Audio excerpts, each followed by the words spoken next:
আইনু তোমরা চাও বিসবরি ওয়াসসালাহ, নামাজ এবং সবরের মাধ্যমে। আল্লাহর কাছে কিসের মাধ্যমে চাইবো? আমার বাস্তব জীবনের একটা কারগুজারি শোনাবো। নামাজ এবং সবরের মাধ্যমে চাইলে আল্লাহ দেন। আমি ঘটনাটা প্রায়ই বলে থাকি। কারাগার থেকে প্রায় 31-32 মাস পর বের হব।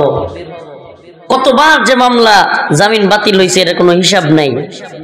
জজ কোর্টের মামলার জামিন হাইকোর্টে বাতিল, হাইকোর্টের বাতিল জামিন সুপ্রিম কোর্টে বাতিল, হাইরে একের পরে।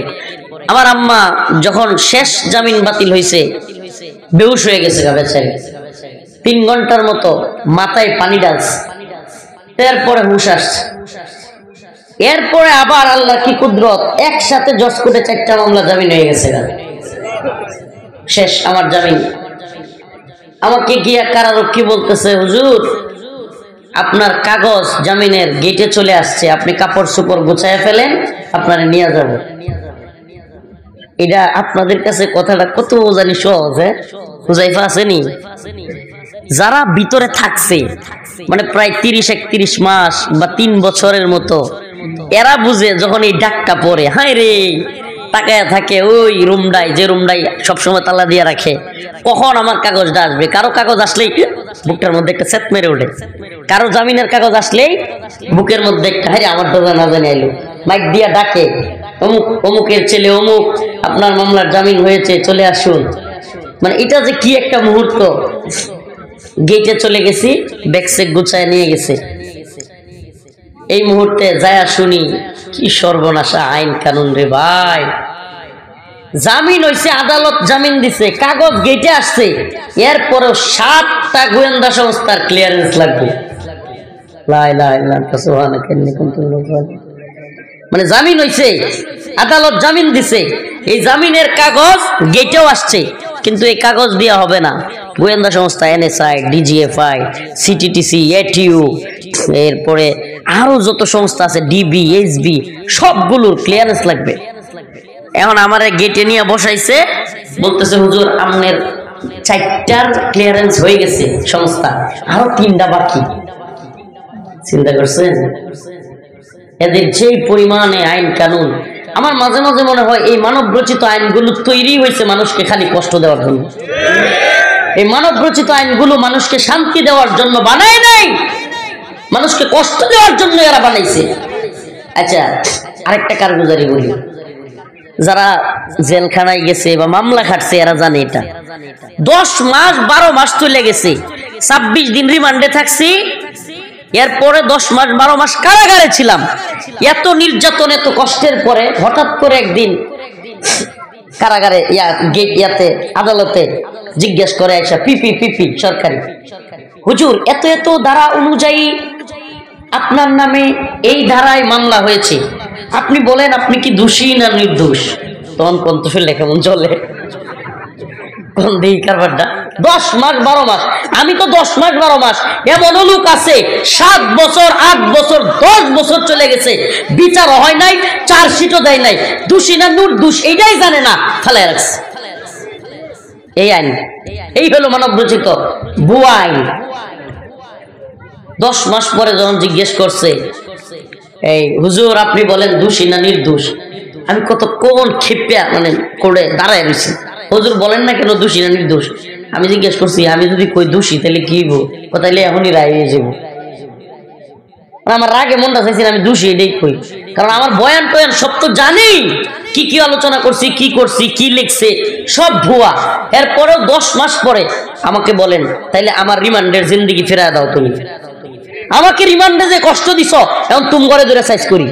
যারা এখন জিজ্ঞেস করতে আছে 10 মাস পরে আপনি দোষী না নির্দোষ, মনটা চাই না যে হ্যাঁ করে এখন যেহেতু আমি যদি নির্দোষ হই প্রমাণিত হই তাহলে আমার দিনগুলো তোদের খাটতে হবে, আমার রিমান্ডের সময়গুলো তোদেরকে এখন পিটামো আমরা ধরিয়া। কি আশ্চর্য বিষয়। মানে আইনের তো একটা জাত আছে, মানব রচিত আইনের। আপনাদেরকে আরেকটা কারগুজারি বলি, মানব রচিত আইনের একটা হিস্ট্রি বলি, হিস্ট্রি। মানি লন্ডারিং আইন নামে একটা আইন শুনছিলেন? মানি লন্ডারিং, বিদেশে টাকা পাচার করা। হ্যাঁ, বিদেশে টাকা পাচার করলে মামলা হয়ে যেত এবং মামলায় মানুষকে ধরেও নিত। কিন্তু হাসিনার যখন রিজার্ভে টান পড়ছিল, রিজার্ভে টান পড়ছিল, রিজার্ভ বুঝেন তো, কেন্দ্রীয় ব্যাংকে যে টাকাটা জমা থাকে কেন্দ্রীয় ব্যাংকে রিজার্ভ, এই রিজার্ভে যখন টান পড়ছে তখন তারা বলে দিছে, মিডিয়ার মধ্যে আসছে যে যারা বিদেশে টাকা আছে তারা যদি নিয়ে আসে তাইলে তা করে প্রাণাদুনা দেওয়া হইব। মানে পাচার করা টাকাও ফেরত আনলে কি করব? প্রাণাদুনা। আর 2% কি দিব? বেশি 100 টাকায় আরো 2 টাকা বাড়াইয়া দিব। তাইলে আমার কোন কয়েকদিন আগে তারা কি কইছে? কেউ যদি বিদেশে টাকা পাচার করে তারা কি দিব? জেল তারা দিবে। এখন কি টাকা ফেরত আনলে আরো তাইলে যারা টাকা নিছে, মনে করেন 1 কোটি টাকা নিছে, ওই 1 কোটি টাকা বাংলাদেশ আইনে 1,20,00,000 লইয়া আবার 1,20,00,000 পাঠিয়ে দিব। এই হইল মানব রচিত আইন।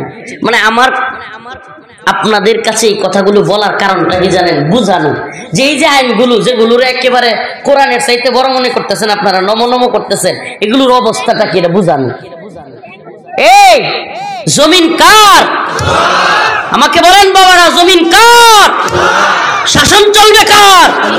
ইনিল হুকমু ইল্লা লিল্লাহ, আমার আল্লাহ তা'বুদু ইল্লা ইয়া। জমিন আল্লাহর হুকুমও চলবে আল্লাহ। এই তন্ত্র মন্ত্রের হুকুম দিয়া যতদিন পরিচালিত হবেন, জীবনে জিন্দেগিতে খালি কষ্ট আর কষ্টই পাবেন। কি পরিবর্তন হয়েছে কোন? শত শত মাদ্রাসার ছাত্ররা, শত শত স্কুলের ভার্সিটির ছোট ছোট ছেলেরা জীবন দিল, এতগুলো মানুষ জীবন দিল, আর এখন উপদেষ্টা হয় শাহবাগী মুস্তফা সরোয়ার ফারুকী। কোন তাইলে কি লাভ হইছে আমাদের? এই তো লাভ হইছে। সারা জাতি মিলাও এক উপদেষ্টাকে পরিবর্তন করার কথা বললে এরা শুনে না। এদের শরীর হয়ে গেছে গায়ে হাসিনার শরীর, এদের গায়েও কথা লাগে না। প্রিয় হাজিরিন, এই জন্য আমাদের বক্তব্যগুলো বোঝার চেষ্টা করেন। যাদের গায়ে জ্বলে হুজুররা রাজনীতির কথা বলে, মিয়া সমাজ পরিবর্তন, রাষ্ট্র পরিবর্তন, এগুলোর কথা আলেমরা বলবে না, বলবেটাকে মদখুর গাঁজাখুর। হ্যাঁ, সমাজে নেতা মিটা করে কারা? এলাকার সবচেয়ে বড় গাঁজাখুর মদখুর, চেয়ারের উপরে পা তুললা হ্যাঁ তালাকের দরবার করে। বুঝে কি আমাদের সমাজ এই পর্যায়ে যেত না যদি আমরা আল্লাহর কোরআনের প্রতি, কোরআন সুন্নাহ পরিচালিত করতে দিতাম। তো যাই হোক, যে কথা থেকে আসছিলাম মনে আছে, ওই যে ক্লিয়ারেন্সের কথা বলতে চাইছিলাম। তো ক্লিয়ারেন্স আসছে, 3টা আসে নাই। আমাকে বলতেছে হুজুর যদি 3টা না আসে তাহলে আপনারা আবার ভিতরে পাঠাইয়া দিব। কোথায়? আমার মনটা একবারে খান হয়ে গেল। কয় কি? আমার মা হাইকোর্টে যখন জামিন বাতিল হইছে তখনই বেহুশ হয়ে গেছে গা, 3 ঘন্টা পানি ঢেলে হুশ করতে হয়েছে। এই মহিলা এখন যদি শুনে যে এই যে একটু মানে আমি আপনাদেরকে উদাহরণ দিই, আপনাদের যে মেন রোডটা আছে না, ওই যেখান থেকে গাড়ি দিয়ে আমরা আসলাম, ওই বিশ্ব রোড পর্যন্ত এখান থেকে দূর হলো আমরা যেখানে থাকি, আর এটা হলো মেন গেট। এত দূর আমার ব্যাগ সহ কাপড় চোপড় সহ নিয়ে আসছে। এখন কয় ক্লিয়ারেন্স না আসলে আবার ভিতরে দিয়ে দিবে। এমনকি ভিতরে তো দিবে। আমরা অনেককে দেখছি, আমাদের সাথীরা যারা আমাদের সাথে থাকতো ভিতরে, এদের অনেককে দেখছি একবার ক্লিয়ারেন্সের জন্য আটকে গেলে 1-2 বছর চলে যায়, জামিনই হয় না। হাই সামনেই, গেটের সামনেই আমার ভাই, আমার মামা, আমার চাচা এরা দাঁড়ায় আছে, আমার মা অপেক্ষা করতেছে এই মুহূর্তে এই গেটের সামনে। যে এখান থেকে মনে করেন ওই যে ওখানে এই আপনাদের ওই যে খাম্বাটা বা ওই মাথায়, আমরা এখানে এতটুক দূরত্বে, এখান থেকে ব্যাগ টেক সহ আবার ভিতরে দিয়ে দিলে আমার মা যদি এই খবর শুনে তার পরিস্থিতি কি হবে? এই চিন্তায় পেরেশানি আমার মাথা ঘুরতেছে। আমার কি করব এখন? কি সিদ্ধান্ত নিব? আল্লাহ, সব দরজাগুলো তো বন্ধ হয়ে যাচ্ছে, একমাত্র একটা দরজা তো খোলা আছে।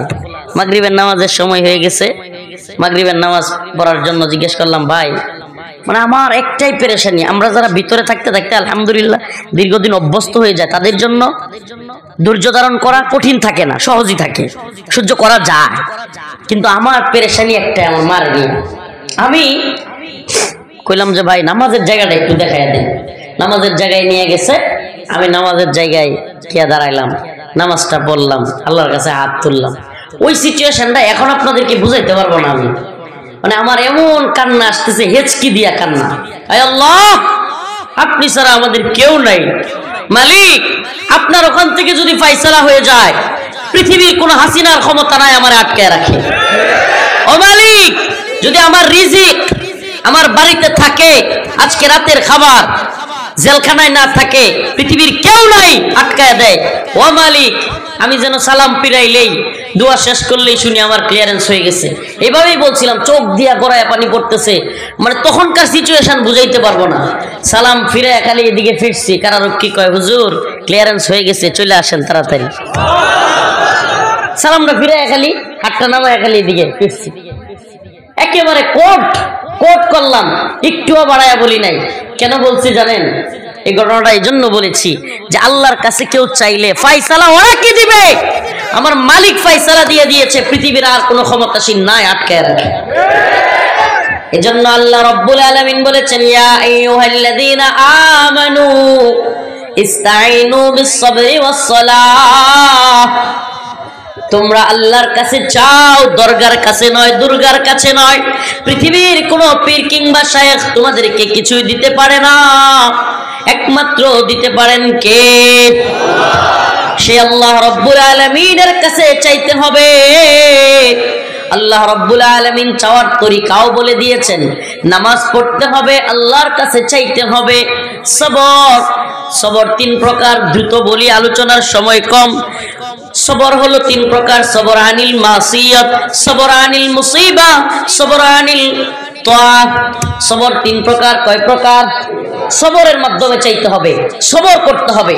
আব্দুল্লাহ ইবনে আব্বাস রাদিয়াল্লাহু আনহু বলেন, সবর হলো ইচ্ছায় অনিচ্ছায়, নিজের ইচ্ছায় অনিচ্ছায় আল্লাহর কথাকে, রাসূলের কথাকে মেনে নেওয়া, এবং গুনাহ করতে মন চাচ্ছে তবুও অনিচ্ছা সত্ত্বেও গুনাহ না করা, এটার নামই সবর। এবং আল্লাহর কাছে এটার প্রতিদান আশা করা। সুবহানাল্লাহ। আল্লাহর কাছে, কার কাছে প্রতিদান? কার কাছে? এই দুনিয়ার কারো কাছে প্রতিদান চাইবেন না। কারো জন্য কিছু করলে যদি প্রতিদান আশা করেন, দিন শেষে কষ্টই পাবেন। ভাইয়ের কাছ থেকে কষ্ট পাবেন, বোনের কাছ থেকে কষ্ট পাবেন, আত্মীয় পরিবার পরিজনের কাছ থেকে কষ্ট পাবেন, সন্তানের কাছ থেকেও কষ্ট পেতে পারেন। অতএব কোনো কিছু করলে আশাহীন ভাবে করবেন, আল্লাহর জন্য করবেন। কার জন্য? আল্লাহর জন্য করবেন। মনে মনে এই দাবি করবেন যে আল্লাহ, আমার সন্তানের দায়িত্ব দিছিলা, তুমি দায়িত্ব পালন করছি, এর কাছ থেকে আমার কোনো আশা নাই। আল্লাহ, আমার ভাইয়ের দায়িত্ব ছিল, পালন করছি, বোনের দায়িত্ব ছিল, পালন করছি। বিশ্বাস করেন, আত্মীয় স্বজন, পরিবার বা দুনিয়াবি কারো কাছ থেকে আশা করবেন, দিন শেষে হতাশ হবেন, কষ্ট পাবেন। অনেকে হতাশ হইয়া মেন্টালি পাগলের মতো হয়ে যায়।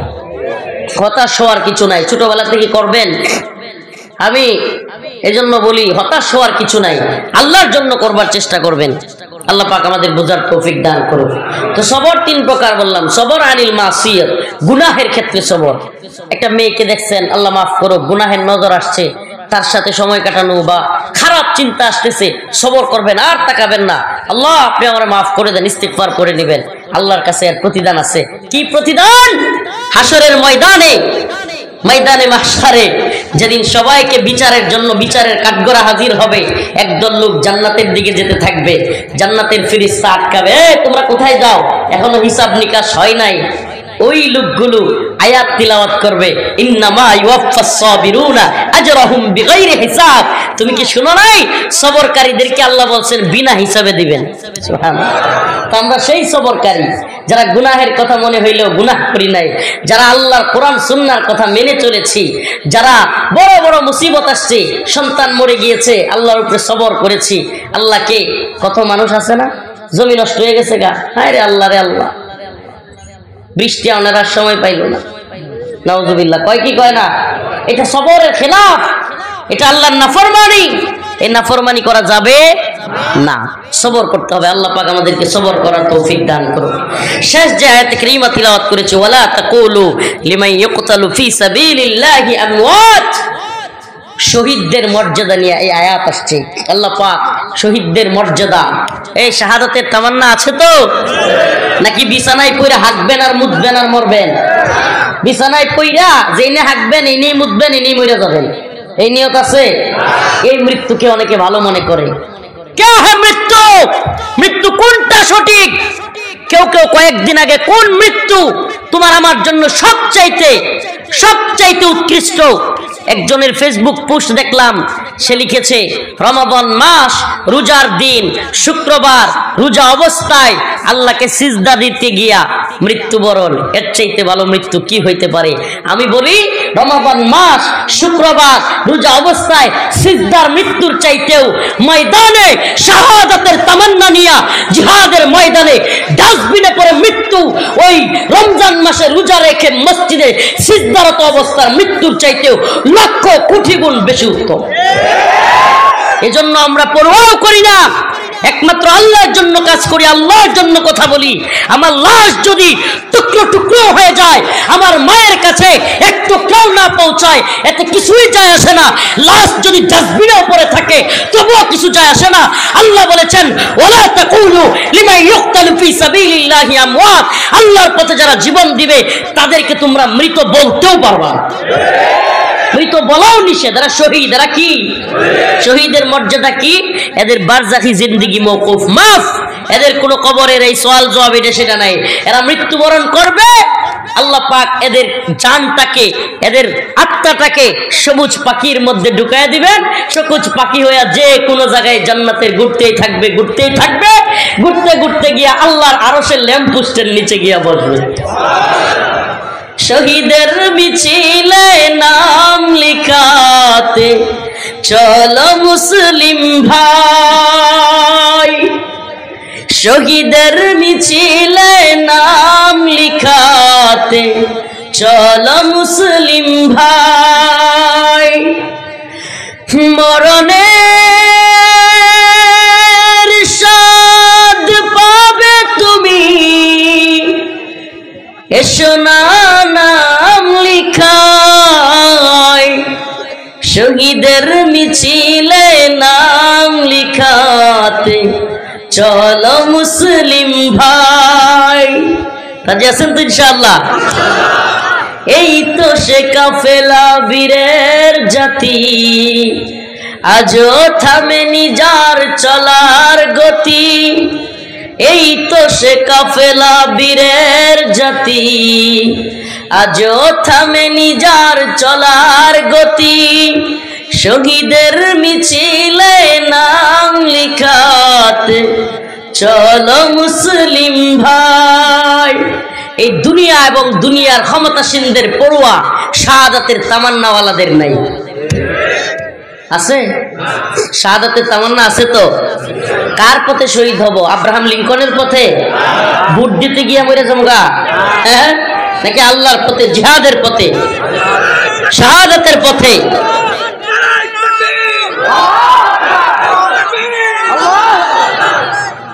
কোন পথে? আল্লাহ এবং তার রাসূলের পথে, দাওয়া এবং জিহাদের পথে। এই পৃথিবীর তন্ত্র মন্ত্রের পথে নয়। যেই পথে গনিমত নাই সেই পথ শাহাদাতের পথ নয়।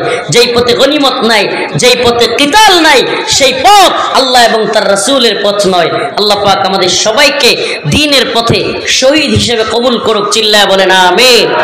আরো জোরে আওয়াজ করে বলেন আমিন। আরো আলোচক রয়েছে, আমার দুইটা মাহফিল আছে। একটা হলো সেই সাগর দিঘি, আর একটা হলো ওই আপনার সখীপুর। আরো দুইটা প্রোগ্রামে যেতে হবে। খাস করে দোয়া আছে, আপনাদের কাছ থেকে বিদায় নিয়েছি। দুইটা বিষয় বললাম, নামাজ, সবর। এই দুইটার মাধ্যমে আল্লাহর কাছে চাইবেন এবং শাহাদাতের তামান্না লালন করবেন। নামাজ পড়বেন তো ইনশাআল্লাহ? ফজরের নামাজে মুসল্লিদের স্রোত পাওয়া যাবে তো? যুবক, তুমি কিসের শক্তিশালী হইলা? তুমি এমনি এমনি হাঁটো, তুমি দুই চার জনের কুস্তিতে হারায়া দাও, কিন্তু তুমি ফজরের সময় কম্বলটা উঠাইয়া মসজিদে নামাজ পর্যন্ত যাইতে পারো না। তুমি কিসের শক্তিশালী? এই শক্তি কি মূল্য তোমার? আল্লাহ পাক বুঝার তৌফিক দান করুক, আমল করার তৌফিক দান।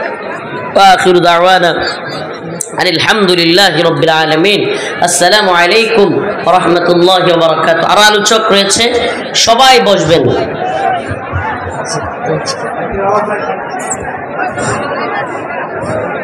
আলহামদুলিল্লাহ, এতক্ষণ আমাদের সামনে আলোচনা করছিলেন